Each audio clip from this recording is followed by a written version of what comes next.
अरे बाजी नाम जीराय से हीरा रतनवा देदा राजा जी खजनवा देदा राजा जी खजनवा देदा रानी जी खजनवा देदा राजा जी खजनवा देदा बाजी नाम जीराय बाजी नाम जीराय हीरा रतनवा देदा राजा जी खजनवा देदा रानी जी खजनवा देदा राजा जी खजनवा देदा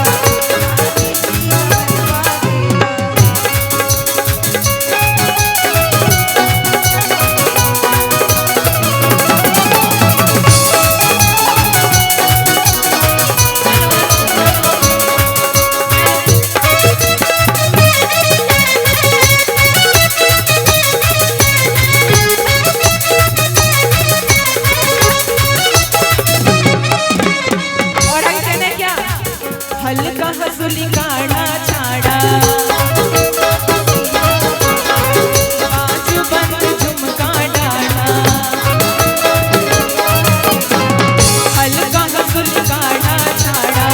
बाजू बंद झुमका डाला हल्का हसुली काढ़ा छाड़ा बाजू बंद झुमका डाला इहे यार मनवा अपना इहे यार मनवा अपना कान के रखवा देदा राजा जी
हल्का हंसुली काढ़ा छाड़ा बाजू बंद झुमका डाढ़ा हल्का हंसुली काढ़ा छाड़ा बाजू बंद झुमका डाढ़ा इहे यार मनवा अपना इहे यार मनवा अपना हार के कंगनवा लेगा राजा जी भैया जी खजनवा देगा भैया जी खजनवा देगा भैया जी खजनवा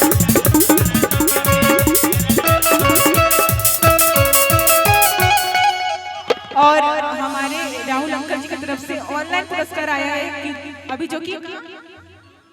केरल में अपना जॉब कर रहे हैं और अंकल जी आ नहीं पाए तो वहीं से बैठे बैठे अपना आशीर्वाद यहाँ भेज दिए उर्फ कल्लू अंकल जिनको हम लोग कल्लू अंकल के नाम से जानते हैं। बहुत धन्यवाद अंकल। तो कहने क्या अरे बाजी ना मजीरा से बाजी ना मजीरा से हीरा रतनवा देदा सब लोग झूठे हुए राजा जी खजा